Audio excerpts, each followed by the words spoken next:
மக்களே, இன்றைக்கி நாம் என்ன செய்ய போகிறோன்னு வீடியோவில் பாருங்கள். அப்போ தான் ஒரு பரபரப்பாக பயங்கரமாக இருக்கும் அப்படின்னு நம்புகிறேன். ஒரு சட்டி வச்சிடலாம். அதுக்கப்புறம் என்ன பண்ணணும் எனக்கு தெரியல, மறந்து போச்சு. சரி ஞாபகப்படுத்திட்டு வரேன். Right, okay. எண்ணெய் ஊற்றணும். என்ன எண்ணெய்? இன்ஜின் ஆயில் ஊற்றுறேன் பார்த்துக்கங்க. இப்படி தான் அளந்து ஊற்றாமல் நிறையா ஊற்றினா நிறையா ப்ராப்ளம் வரும், கம்மியாக ஊற்றினா கம்மியாக ப்ராப்ளம் வரும். ஆல்ரெடி பொரிச்செண்ணெய் தான், அதனால தான் பிடிக்குது. கொஞ்சம் ஊற்றுவோம். கழுது காய்ச்சாப்பணமா ஊற்றியாச்சு. அடுத்து என்ன போகிறோன்னு பார்க்கலாம், இருங்க. அடுத்து தேவையான பொருள் இது வெங்காயம். இது சின்ன வெங்காயம், இது சின்ன உள்ளி, பெரிய உள்ளிங்கிறாங்க. அடுத்து இஞ்சி பூண்டு இடித்து வச்சது, பட்டை மிளகா, வரமிளகா, சிவப்பு மிளகா, காஞ்ச மிளகா எல்லாம் தான். இது வேப்பந்தலை, கருவேப்பந்தலை, கருவேப்பிலத்தலை உலருதே. இது டொக்காளி. இது என்னன்னு உங்களுக்கே தெரியும், நீங்களே கண்டுபிடிச்சிக்கோங்க. அப்புறம் இன்னொரு மெயின் இன்க்ரீடியன்ஸ் இருக்குது. இதுதான், இதுக்குள்ளே என்னன்னு முடிஞ்சால் கண்டுபிடிச்சிக்கோங்க. அப்புறமேட்டு சொல்கிறேன் ஃபைனலாக. திடீர்னு அந்த முடிவு என்ன, திடீர்னு சஸ்பென்ஸ் அப்படின்னு வைக்காதீங்க. மொக்க தான், வேறு எதுவும் இல்லை. தயிர் வாங்கலான்னு கடைக்கு போனேன். அப்புறம் திடீர்னு கறிக்கடையில் ஒரு ஐட்டத்தை பார்த்தேன், தூக்கிட்டு வந்துட்டேன். தட்டி கொஞ்சம் கிடைக்காத பீஸ் தான். வாங்க சமையலுக்குள்ளே போகலாம், உள்ளே போயிடலாம் வாங்க. நல்லா காஞ்சிருச்சு, கைவிட்டு பார்க்கலாம். அப்படி விட மாட்டேன்,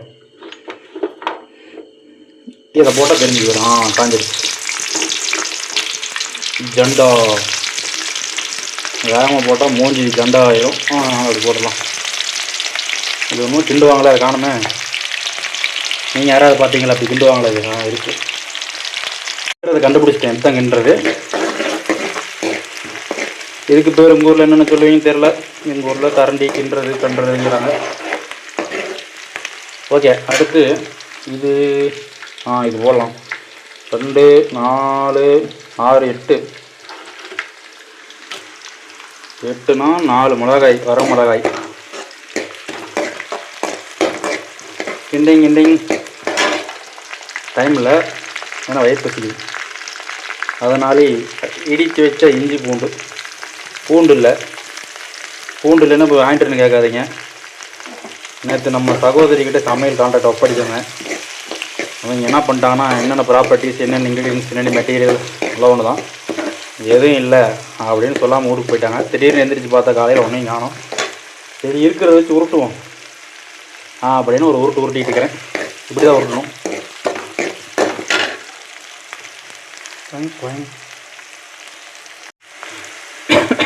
அப்போ ஓ மை காட், போதும் ஓவராக்கிட்டுனா உடம்புக்கு ஆகாது. அதனால் இந்த தலைதலை கரையை போட்டுக்கிட்டுலாம். தலைதலை கருவேப்பந்தலை உடம்புக்கு நல்லதாமா.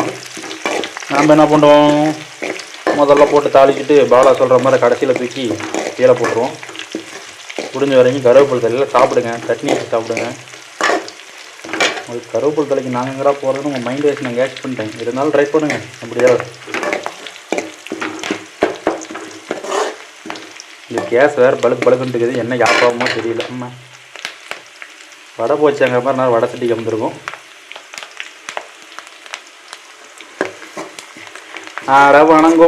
வணங்கி தோலையும் வெடிக்குது. டமாட்டோமாலும் வெடிக்குது.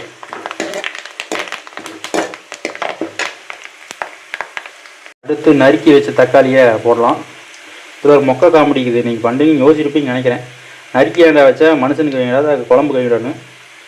அப்படி இல்லை, கட் பண்ணி வச்ச தக்காளி, ஒரிஜினல் நாட்டு தக்காளி இல்லைங்க, ஆர்டிஸ் தக்காளி. இது 2 நாளைக்கு வணங்கினா தான் வணங்கும். தயவுசெய்து தக்காளி வாங்கிட்டு வந்தால் பிரிட்ஜில் வைக்காதீங்க.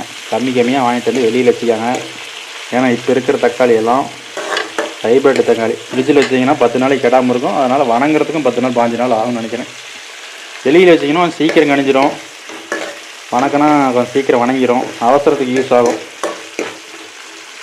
1 கிலோ 2 கிலோ வாங்கிட்டு வந்து வைக்காமல் கம்மியாக அப்போதைக்கு தேவைக்கு 1 நாளைக்கு ஒருக்கா 2 நாளைக்கு ஒருக்கா கடையில் வாங்கிக்கலாம், தப்பு இல்லை. சரி, இதுக்கு என்ன சில பல சமாச்சாரங்கள்லாம் போடணும். இதெல்லாம் எடுத்துகிட்டு வந்துடுறேன். ஒரு 10 கிலோமீட்டர் போகணும். வணங்குது. அடுத்து என்னென்ன போகிறதுன்னு பார்க்கலாம் வாங்க. உப்பு போடணும். உப்பு போட்டால் தான் சீக்கிரம் இந்த தக்காளி வணங்கும். உப்பு. அடுத்து இது கறி மசால் பொடி. அதனால் கொஞ்சமாக அப்படி மலைக்கு தர மாதிரி நல்லா போட்டோம்னா கசக்கும். இந்த கேமராவையும் நானே பிடிச்சிட்டு ஒரே கையில் கிண்டுறதுனால வீடியோ அப்படி கோணையாக வரும். அடுத்து ஸ்பெஷல் மசாலா. இது என்னடா சன் மசாலான்னு பார்க்குறீங்களா? இது எல்லா பக்கமும் கிடைக்காது. இதில் என்னென்ன இன்க்ரீடியன்ஸ் போட்டுருக்காங்க பார்த்துக்காங்க. ஏலம், கிராம்பு, சோம்பு, பட்டை, அன்னாச்சிப்பூ, லவங்க, பத்திரி. இது எல்லாத்துக்கும் போட்டால் மணமாக்கும் மக்களே. சூப்பராக இருக்கும். எங்கள் ஏரியாவில் கிடைக்கிது, உங்கள் ஏரியாவில் கிடைக்குதான்னு தெரில. முடிஞ்சால் அதை காட்டி உங்கள் ஏரியா கடைக்காரரை வாங்கிட்டு இருந்தாக்கி சொல்லுங்கள். இதனுடைய அருமையை அறிந்தோ பயன்படுத்தாமல் இருக்க மாட்டாங்க.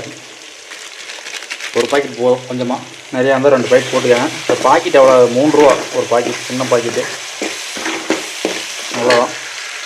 அடுத்து மங்களகரமாக மஞ்சளை முதல்ல போட்டால் நல்லா இருக்காது, அதனால் கடைசியாக போட்டுடலாம். அடுத்து என்னது? நம்ம தலைவர் மட்டனு. தலைவர்னது நீங்கள் அந்த தலைவருக்கு போயிடாதீங்க. இந்த தலைவர் துபாயில் இருக்கிறார். அடுத்து குழம்பு மசாலா. இது எல்லாமே இருக்கும், அதனால் இதில் கொஞ்சம் லைட்டாக ஆல்ரெடி மிளகாய் நிறையா போட்டுக்கிறோம். காரம்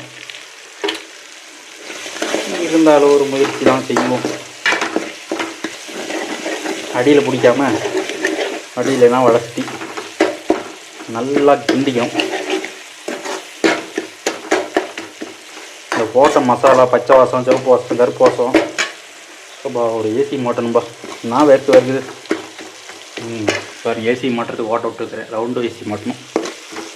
புதுசாக கண்டுபிடிக்கணும். ஜப்பான்லேருந்து ஆர்டர் போட்டு கண்டுபிடிச்சி ரவுண்டு ஏசி மாட்டணும். இந்த எண்ணெய் டப்பா உருகிடும், அதனால் வச்சுக்கலாம்.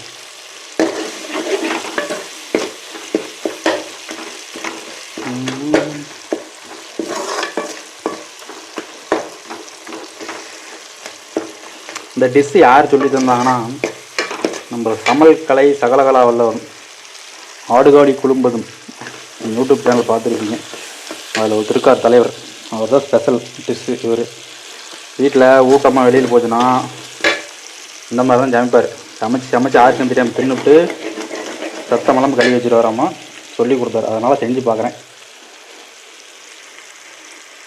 அடுத்து மெயின் நட்டு திறக்க போகிறோம்.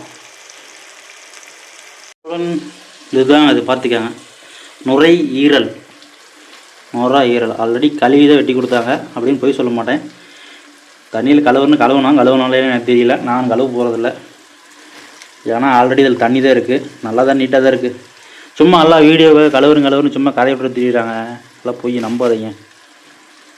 நான் இப்போ அப்படியே தான் எடுத்து கொட்ட போகிறேன். ஏன்னா அப்படி அரைங்க வரையும் சமைச்சா தான் நல்லாயிருக்கும். ரைட். பிளாஸ்டிக்கை ஒழிப்பீர் அப்படின்னு நாமளே சொல்லுவோம். ஆனால் அதை நம்ம ஃபாலோ பண்ண மாட்டோம். அது வேறு விஷயம். நம்ம அரசியல்வாதிக்கு நல்லா இருந்தால் தான் நம்ம நல்லா இருக்க முடியுங்கிற மாதிரி அவங்க ஒழிச்சா தான் நம்ம ஒழிக்கிறதுக்கு. சரி, அரசியல் நமக்கு தேவையில்லாததால் இந்த போட்டு கிண்டுவோம்.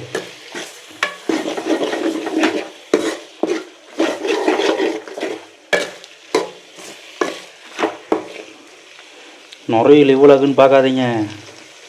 கொஞ்ச நேரத்தில் பாருங்கள் எவ்வளோ ஆகுதுன்னு மட்டும். ஒரு ஆளுக்கே பத்தாத மாதிரி ஆகி போயிடும். இந்த நுரையீரல் 250 நுரையீரல் மட்டும்தான். அதில் வர எக்ஸ்ட்ரா பேட்பாட்ஸில் எதுவும் வராது. வெறும் நுரையீரல் மட்டும் 250. கொடுமை. ஒரு நாளைக்கு 200 ரூபாய்க்கு தராங்க, ஒரு நாளைக்கு 250ங்கிறாங்க. அதை 10 மேலே கடைக்காரில் விற்று பழகிட்டாங்க. அவங்களுக்கு தெரிஞ்சவங்க போனால் 250, 200. புதுசாக போனால் 250. தப்பி தவறி காரில் எதுவும் போய் நிற்கிறதுனா 300, 350 சொல்லிடுவாங்க. நம்ம வியாபாரிகள் அப்படி தான். சரி, நம்ம எடுத்துகிட்டு வந்துட்டு அதை பேசி பிரயோஜனம் இல்லை. அடுத்து ஆக வேண்டியது பார்ப்போம். ஆக வேண்டியது என்ன? ஆக்கி திங்கிறது தான். இது 1 நேரம் வணங்கட்டும் மக்களே. கொஞ்சம் வணங்கிருச்சு. இது பார்க்க தான் பஞ்சு மாதிரி இருக்குது, ஆனால் வேக லேட் ஆகும். இப்படியே வணங்கன்னு வச்சுக்க லைட்டாக சாப்பிட்டு. அதனால் நீர் ஊற்றிக்கலாம். நீர், தண்ணி, வெல்லம் அதெல்லாம் நம்மளுக்கு தெரியாது தமிழ்லாம். அதனால் அது வந்து கொஞ்சம் தண்ணி ஊற்றிடலாம். ஏன்னா வெந்ததுக்கப்புறம் கொஞ்சம் ட்ரையான நல்லாயிருக்கும். இப்போ பார்த்தாதே கொஞ்சம் ஊற்றுவோம். நம்ம தான் எக்ஸ்போர்ட் ஆச்சு தண்ணி ஊற்றுறதால் நிறையா. ரைட், வேகட்டும் பார்க்கலாம் வாங்க. இது வந்து இப்படியே வச்சா நல்லா இருக்காது, அதனால் இதுக்கு ஒரு பிளேட் வச்சு மூடி வச்சுருவோம். மக்களே, மண்டை மேலே இருக்கிற கொண்டையை மறந்துட்டு அப்படிங்கிற மாதிரி என்ன சமாச்சாரம்னா, இதுக்கு மூடுற தட்டை காணும். நானும் போய் வீடு உள்ளே தொலையிட்டுக்கிறேன். பக்கமாக வந்து பார்த்தா அந்த சைஸ் தட்டை இங்கே இருக்குது. இதை க்ளீன் பண்ணி மூடணும். ரைட், ஞாபகம் மாதிரி ஓவராகி போச்சு. சரி, எதுக்காக நடக்கட்டும். இது கடைசியாக போடணும். இது தூக்கி குப்பையில் போட்டால் பஞ்சத்தில் எப்படி போடுறது? ஆமாம், அதான் க்ளீன் பண்ணுறோமா? வேணாம் க்ளீன் பண்ணோம் சரியா டஜன் மூடியாச்சு. வேகட்டும் பார்ப்போம். மக்களே, ஒன்று போட்டிருக்கோம். என்னென்னா கடலை மாவு கொஞ்சம் தனியாக மறைஞ்சி, சரி கொஞ்சம் லைட்டாக கிரேவி மாதிரி மாற்றிடலாம் அப்படின்ட்டு திடீர்னு ஒரு முடிவு எடுத்து கடலை மாவு கொட்டிட்டோம். இது கரைஞ்சிரும். கரைச்சி தானே ஊற்றின்னு பார்க்குறீங்க, நான் கரைஞ்சிரும். இருக்கிறது கொஞ்சோண்டு தான், ஆனால் உழவு மாட்டேங்குது. சரி, இதை கொட்டிட்டு பார்ப்போம். ஆச்சு. அப்புறம் என்ன பண்ணுறோம்னா, இப்படி கரெக்டாக எடுத்து உள்ளே வச்சிடணும். உள்ளே வச்சுட்டு தண்ணி ஊற்றணும். ஏன் உள்ளே வைக்காமல் தண்ணி ஊற்றக்கூடாதுன்னு கேட்டிங்கன்னா, ஊற்றக்கூடாது இப்படின்னு அந்த சமையல் ஜாம்பான்னு சொல்லியிருக்காரு. கொஞ்சமாக ஊற்றிடும். அது எதுக்குன்னா அப்படி இப்படி பெரட்டு, அப்படி ஒரு பெரட்டு.